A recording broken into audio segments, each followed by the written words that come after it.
मग महामानव डॉक्टर बाबासाहेब आंबेडकर यांच्या पुतळ्याकडं आपल्याला अभिवादन कार्यक्रम घ्यायचा आहे। तरी सर्वांनी महात्मा फुले यांच्या पुतळ्याकडे जायचं आहे। मी ब्रास बँड वाल्यांना विनंती करतो की आपण महात्मा फुले यांच्या पुतळ्याकडे जावं, तत्काळ जावं, वेळ बराच झालेला आहे। लवकरात लवकर आपण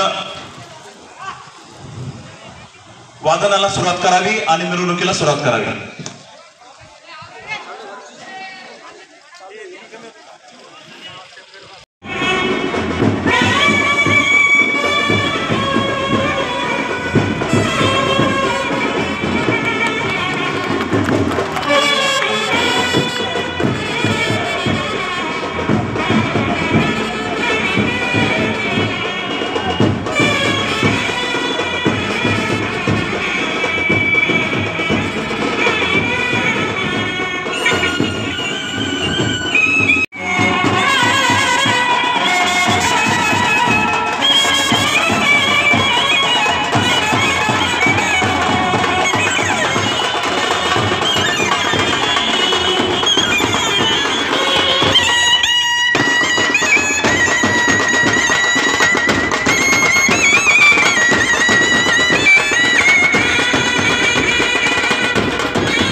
सर्वांनी शांतता ठेवा।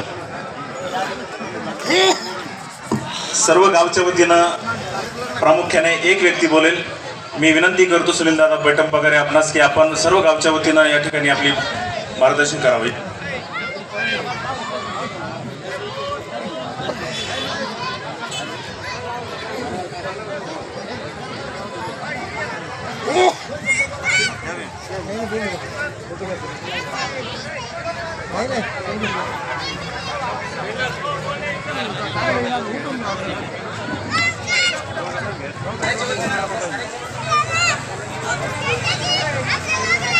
आज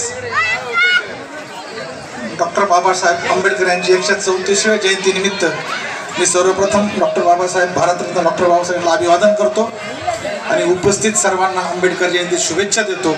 आज खरं तर संजू भाऊ आणि ट्रस्टींनी बोलण्याचा हा कार्यक्रम कॅन्सल केलेला आहे आणि मिरवणुकीला प्राधान्य दिलं आहे, त्यामुळे आपण सर्वच या गोष्टीचं लक्षात ठेवू। मी एकटा बोलणं हे उचित होत नाही, पण सर्वांच्या वतीने बापू बबन तात्या शेखरांना सरपंच यांच्या वतीने आपणा सर्वांना शुभेच्छा देतो। मिरवणूक आपण सकाळी काढली, खरंच आनंदाची गोष्ट आहे की सकाळच्या मिरवणुकीला वेगळं स्वरूप येतं। यापुढे आपण गेल्या 12 तारखेपासून हा उत्सव चालू आहे, अतिशय उत्साहात उत्सव चालू आहे। त्यामुळे या नियोजन समितीचे मी खूप खूप धन्यवाद करतो, त्यांना शुभेच्छा देतो। या पुढच्या काळातही आपण अशीच प्रगती करत राहू, चांगले चांगले कार्यक्रम घेत राहू, जेणेकरून आपल्या जनतेमध्ये आणि प्रेम निर्माण होईल आणि उपस्थितीची संख्या दिवसेंदिवस वाढत चालली आहे। नक्कीच आनंदाची बातमी अशी आहे की आपण सर्वच जण आंबेडकर जयंती फक्त अनुयायासाठी नसून ही सर्व भारतीयांसाठी आंबेडकर जयंती आहे याची जाणीव आता सर्वांना व्हायला लागली। कारण घटनेतून कालचीच एक गोष्ट आहे आप्पा, ट्रॅफिक चार्जेस बाबतीत का एवढा मोठा अभ्यास बाबासाहेबांनी तेव्हा घटनेत लिहिलंय की ह्याचा दुष्परिणाम काय होऊ शकतो, एवढा अभ्यास बाबासाहेब होता। परंतु घटना ही जर पहिल्यापासून व्यवस्थित अंमलात आणली तर ह्या कुठल्याही दुष्परिणामाला आपल्याला जाण्याची गरज पडणार नाही असं मला वाटतं। या ठिकाणी मी पुन्हा एकदा आपल्या सर्वांना शुभेच्छा देतो। विनंती फक्त आयोजकाला एक करतो, आमच्या वतीने आमचं सर्वांचं म्हणणं आहे का बाबासाहेब पगारे यांचा वाढदिवस आहे, तो फक्त इथे करावा अशी विनंती आहे, तो करावा आणि आपल्याला सर्वांना शुभेच्छा देऊन थांबतो।